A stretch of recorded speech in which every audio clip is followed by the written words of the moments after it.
بسم الله الرحمن الرحيم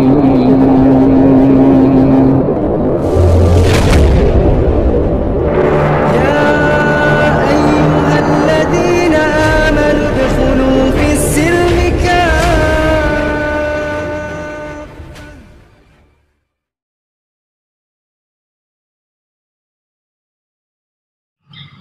Sesungguhnya kafirlah orang-orang yang mengatakan bahwa Allah salah seorang dari yang tiga, padahal sekali-kali tidak ada Tuhan selain dari Tuhan yang esa.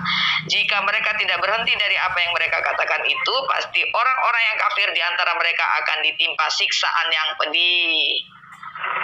Iya, asik. Nah, inilah ternyata yang keroknya. Banyak pendeta biarawati masuk Islam setelah penelitian perbandingan antar umat beragama. Tapi orang Islam yang jadi Kristen rata-rata wong desa sing terbelakang. Bismillahirrahmanirrahim. Assalamualaikum warahmatullahi ta'ala wabarakatuh. Kaum muslimin yang dirahmati Allah, semoga Allah senantiasa curahkanlah segala rahmat, segala nikmat yang tiadakan berujung, yang berkepanjangan dari dunia hingga akhirat kelak. Dan Allah pun kumpulkan kita semua kaum muslimin di bawah naungan aras Allah beserta para nabi, beserta para orang-orang yang Allah kasih, Allah cintai, Allah sayang, insyaallah. Hari ini saya akan mengupload sebuah video bagaimana para murtadin perempuan ya, yang notabene mereka dahulu adalah seorang muslim yang taat katanya. Namun di sini mereka membuat fitnah-fitnah tentang bagaimana kalimat kafir itu sendiri. Jika mana memang mereka itu muslim yang taat dikala masanya dulu, mungkin dia tidak akan membuat framing tentang kalimat kafir ini ya. Sementara kalimat kafir itu menurut mereka itu adalah konotasi yang sangat buruk sekali ya. Padahal kalimat kafir ini diambil dari bahasa Arab yang artinya kafaro ya. Kafaro ini adalah kalimat kasih sayang Allah kepada orang-orang yang mengingkarinya. Bagaimana orang-orang yang mendustakan akan datangnya Nabi terakhirnya ini Muhammad Rasulullah SAW itu disebutkan kafir dengan kalimat menutup diri, yang artinya menutup diri. Dengan bahasa Inggris pun sama, yakni kafir. Nah, ketika dalam kekristenan menganggap bahwasanya kafir itu sama dengan goyim, maka berbeda, menjadi suatu kebodohan ya, karena itu kalimat yang berbeda. Ketika bahasa Hebrew yang namanya goyim itu adalah artinya bodoh dan tolol. Nah, dikala orang-orang Kristen mengatakan kami umat Islam adalah umat yang goyim, lalu kami pun tidak ada marah, kami tidak ada tersinggung ya, sudah kami disebut orang-orang goyim, disebut domba-domba tersesat, disebut juga ular beludak, tapi kami tidak marah. Namun ketika kalian disebutkan dengan kalimat yang lembut atas kasih sayang Allah kepada orang-orang yang mengingkarinya, yang artinya menutup diri, yakni kafir ataupun kafaro, kalian sakit hati dan kalian kebakaran jenggot. Nah, ini kan sangat aneh dan lucu. Bahkan seolah-olah kalian ini orang-orang yang tahu bagaimana disiplin ilmu tentang membaca Al-Quran ya. Karena di dalam Al-Quran itu jelas ada ilmu di mana kita mesti membaca dengan benar. Ada nahwu, ada sharaf ya, ada balaghah segala macam. Nah, di sini saya akan mencoba untuk memberikan video bagaimana mereka menghina-hina umat Islam dan menuduh umat Islam itu sebagaimana dengan luar biasa dengan fitnahnya. Bahkan mereka juga menyatakan bahwasanya Al-Quran itu membuat kedustaan ya, memfitnah mereka oleh karena kitab-kitab yang terdahulu sudah diubah-ubah. Dan saya akan buktikan hal itu ya, bagaimana Allah itu memberikan informasi atau mengklarifikasi bahwasanya ayat-ayat terdahulu yang diwahyukan kepada para nabi telah diubah-ubah, dan itu terdapat dapat diinformasi, kita akses informasinya melalui kitab mereka sendiri. Bahasanya di dalam Al-Quran dikatakan celakalah bagi orang-orang yang menulis Alkitab itu dengan tangan-tangan mereka sendiri dan mereka mengatakan ini datang dari Allah. Nah, namun ya, karena dan itu dapat kita buktikan di dalam Bible itu sendiri ya. Ketika Paulus itu sang penyurat itu membuat kedustaan ya. Bahkan dia mengaku ingin hidup bermegah-megah. Bahkan di surah di dalam Al-Quran nanti akan saya bacakan ya bagaimana perkataan itu, dan nanti kita korelasikan bagaimana sifat Paulus yang sesungguhnya ketika ia mengaku seorang rasul dan menuliskan kitab-kitab dari surat menyurat menjadi sebuah kitab, kan begitu ya. Baik, saya akan tampilkan. Sebenarnya ada Ibu Uti ya teman-teman, cuman Ibu Uti ada mengalami keterlambatan sedikit. Teman-teman, malam hari ini kami bertiga selain mau reunian karena kami sebenarnya kangen ya, udah lama ya, cukup lama sudah untuk kami selama ini terpisah ya Bu Fadilah karena kesibukan masing-masing gitu. Jadi pada malam hari ini baru ada bisa kita ketemu bareng lagi ya Bu ya, bertiga ya. Nah malam hari ini kita membahas tentang prasangka dan kesalahpahaman Muslim ya.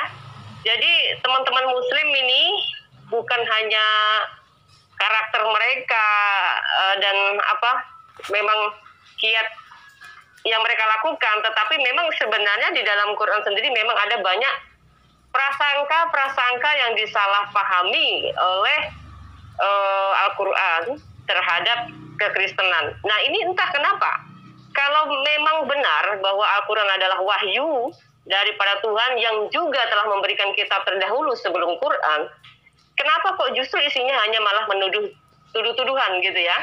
Jadi sekarang Kristen ini lebih paham. Kalau dulu nggak ngerti ya, kenapa ya Kristen itu selalu dikatain kafir dan seterusnya gitu ya, seolah-olah mereka menghujat orang Kristen itu sesuatu hal yang sangat wajar dan boleh saja gitu ya. Tetapi menurut mereka ya, Bu Hafiz ngerti ya, Ibu Hafiz tahu, menurut mereka perkataan kafir itu katanya wajar menurut mereka. Nah, ini bukti ya bahwa mereka itu sesungguhnya orang-orang yang tidak tahu apa-apa, orang bodoh mengaku pintar, ya ini ya, mereka ini adalah murtadin yang sesungguhnya tidak berilmu sama sekali, karena mereka itu menjadi murtadin oleh karena menikah ya, ketika dia susah, ketika dia menjadi janda, menikah dengan orang-orang Kristen. Nah itu bukti nyata. Jadi itu pengakuan dia sendiri. Jadi mereka itu menjadi Kristen itu oleh karena tegiur ya, kemewahan dan jatuh cinta dengan laki-laki kafir. Nah, ketika kalian disebutkan kafir, itu bentuk kasih sayang Allah kepada kalian, orang yang mengingkari kebenaran-kebenaran tentang ayat-ayat Allah dan kebenaran-kebenaran bagaimana akan datangnya Nabi terakhir, yakni Muhammad Rasulullah SAW. Nah, ketika Allah memerintahkan untuk kami umat Islam menyebut kalian itu dengan panggil sebutan kafir, itu yang artinya orang-orang yang menutup diri, karena memang kalian menutup diri. Jadi tidak seperti apa yang Kristen sampaikan ya, bahwasanya kalian memanggil kami domba yang tersesat, ular beludak, goyim, ya kan? Nah, yang artinya goyim itu bahasa Hebrew yang artinya bodoh dan tolol. Kami tidak marah. Lalu ketika kami sebut kalian kafir, kenapa kalian marah? Bukankah jika mana kami sebut kalian non muslim itu akan lebih kasar, karena orang di luar Islam itu tidak akan pernah selamat. Nah, karena jika mana kita sebutkan kafir, manalah tahu pada masanya kalian akan membuka diri dan kalian akan mengimani apa yang kami imani. Itu loh maksudnya. Kenapa kami sebutkan kafir? Jika kami sebutkan kalian itu adalah non muslim, maka orang-orang yang tidak Islam sudah barang tentu pasti tidak akan masuk Islam, dan juga barang tentu pasti akan masuk neraka jahanam. Itu maksudnya. Orang yang di luar Islam tidak akan pernah selamat. Nah, itu kan lebih kasar lagi ya, kasar. Namun ini dengan kasih sayang, dengan kelembutan. Kalimat kafaro, kafir, itu konotasi yang lembut sebenarnya ya, tapi kalian sendiri yang membuat framing bahwasanya kalimat kafir itu menjadi kasar ya, menjadi konotasi yang buruk bagi kalimat itu sendiri. Oke, kita lanjut. Umat muslim, mereka selalu menuduh bahwa Kristen ini menyembah Tuhan yang tiga ya. Malam hari ini juga ini mungkin akan dikupas sama Ibu Fadilah juga ya, mengenai pembahasan mengenai tentang apa benar sesembahannya orang Kristen itu ada tiga ya. Dan apa benar di dalam Al-Quran sendiri juga bahwa yang mereka sembahnya adalah Tuhan yang Esa, Tuhan yang Tunggal, Tuhan yang Sitoktil gitu ya. Tetapi kalimatnya itu sangat diragukan. Nah, itu sebabnya saya juga di sini juga akan memberikan bukti sebenarnya tuduhan-tuduhan yang mereka lakukan ini dari mana ayatnya. Ya, dari poin pertama saya akan menyatakan, ya, Al-Quran ini bilang kita adalah umat kafir karena menyembah Tuhan yang tiga. Dari mana tuduhannya itu? Itu ada di surat Al-Maidah ayat 73. Mungkin Ibu Hafiz mungkin bisa membacanya dengan bahasa Arab kali ya. Al-Maidah ayat 73. Ayat 73. Oke, saya cari. Oh, ini ada Bu Uti udah datang, Bu. Bu Uti udah datang. Iya. Sambil saya sambut dulu ya. Oke. Kita lanjutkan nih Bu Fadilah. Ini seru banget saya karena bacakan ya. Iya, silakan Bu. Oke. Laqad kafarul ladzina qalu innallaha salisu salasah wa ma min ilahin illa ilahu wahid wa illam yantahu amma yaquluna la yamassanna alladzina kafaru minhum azabun alim. Sesungguhnya kafirlah orang-orang yang mengatakan bahwa Allah salah seorang dari yang tiga, padahal sekali-kali tidak ada Tuhan selain dari Tuhan yang Esa. Jika mereka tidak berhenti dari apa yang mereka katakan itu, pasti orang-orang yang kafir di antara mereka akan ditimpa siksaan yang pedih. Iya, asik. Nah, inilah ternyata yang keroknya. Yang keroknya kenapa umat Kristen selalu dikatain kafir sama mereka? Karena mereka selalu menuduh bahwa Kristen menyembah Tuhan yang tiga, katanya begitu kan? Nah, ini yang jadi permasalahannya. Permasalahannya kenapa? Kalau betul sesembahnya umat Muslim ini yang juga sama menurunkan Taurat dan Injil, kok tuduhannya salah, ya kan? Taurat dan Injil itu isinya apa? Nah, jika kalian bertanya, bagaimana, ada apa tentang Injil dan Taurat? Nah, kitab yang kalian imani itu, ya, sesungguhnya memang benar-benar sudah dipalsukan, ya, tidak ada kebenaran di dalamnya, ya, sebagian diubah-ubahnya karena memang informasi itu pun terdapat di dalam kitab kalian sendiri. Makanya baca kitab kalian itu dengan baik. Ya, kalau Anda tidak percaya, kalian tidak percaya para Dombiwati, kalian buka ya Mazmur 119 ayat 126.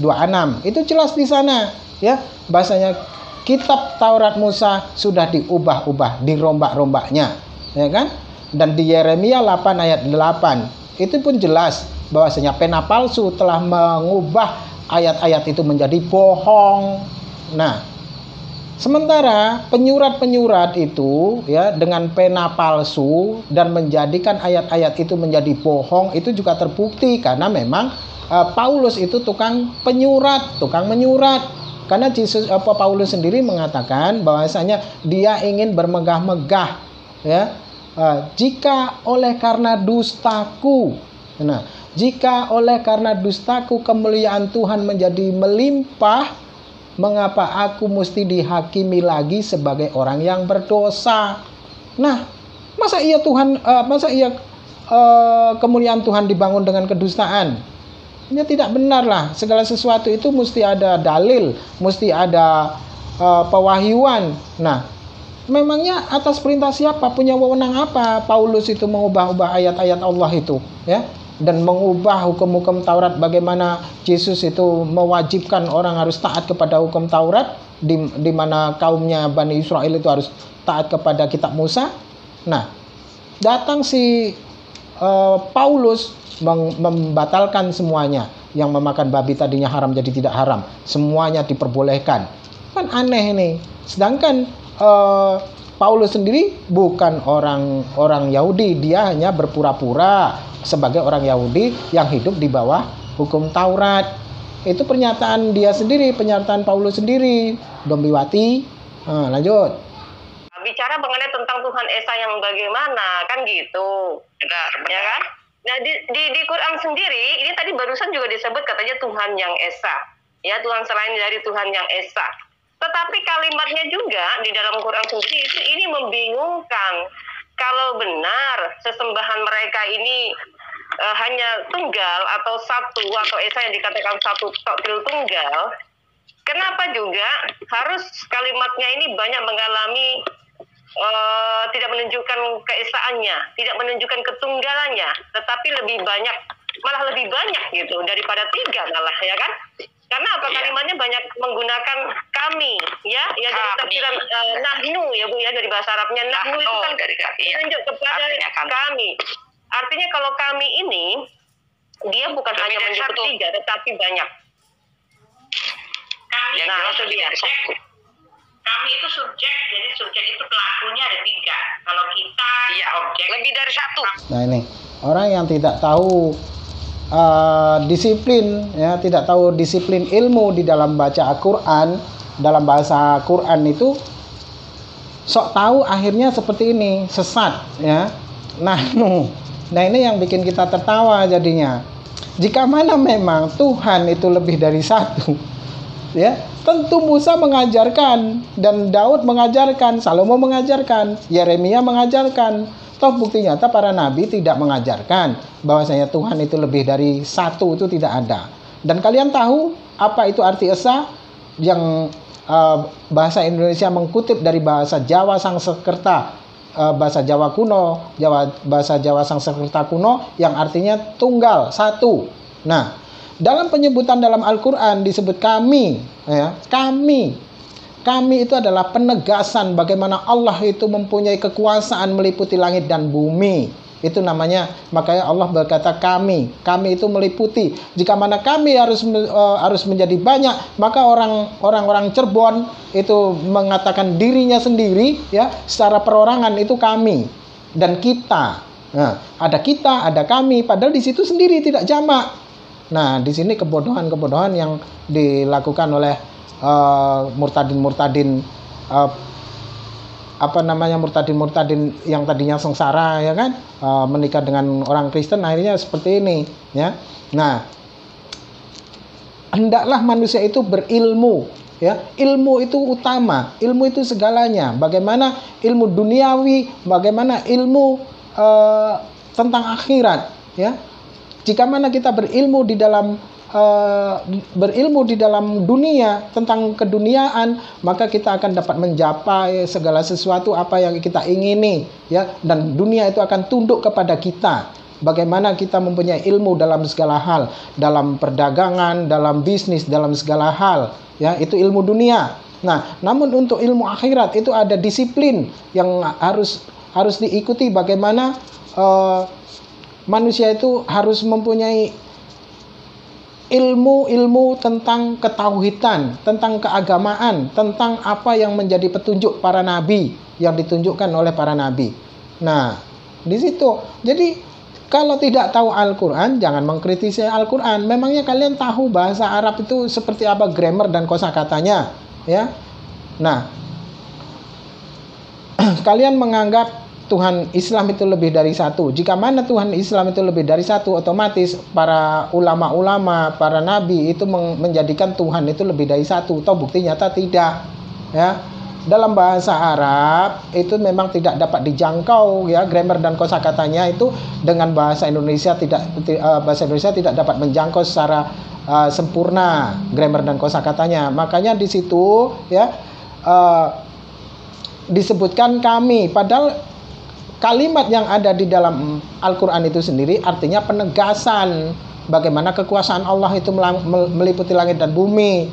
Nah, jika mana tidak tahu, tidak salah sok tahu. Makanya belajar, ya, belajar itu dengan sungguh-sungguh, bukan karena laki-laki. Nah, ini siapa ini yang namanya Fatmawati ini, ya, itu murtadin, ya, karena kawin.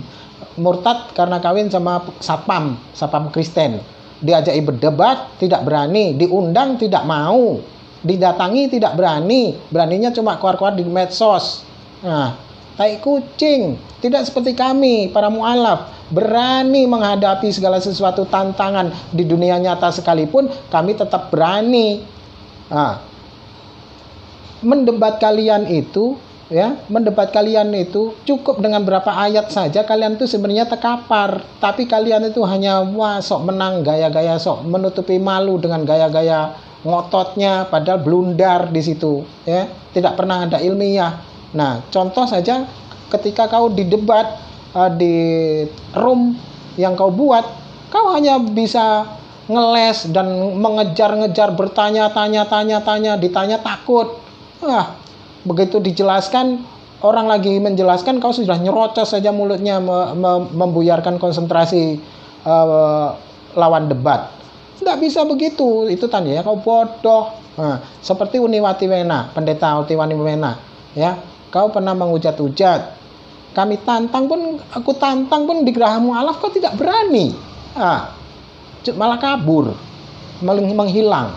Nah, kalau yang satunya tuh yang berkacamata, saya tidak tahu itu siapa namanya itu.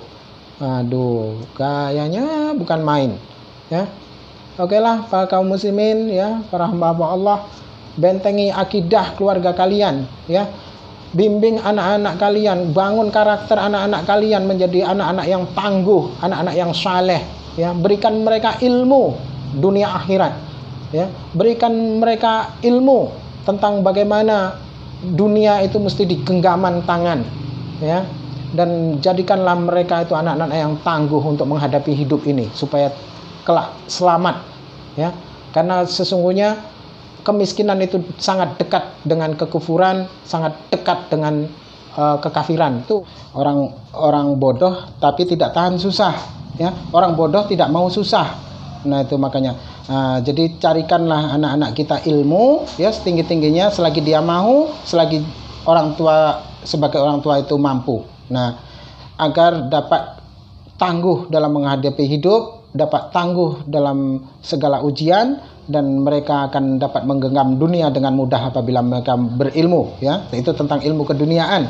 Dan berikanlah mereka itu ilmu-ilmu akhirat, ilmu-ilmu agama, agar mereka itu tangguh dalam bertakwa, dan mereka akan tangguh jika mana mereka mendapati ujian, dan mereka akan selalu pandai bersyukur dan akan jauh dari segala kemungkinan-kemungkinan yang akan membawa mereka itu ke neraka jahanam. Nah, ini bagi para orang tua, ya.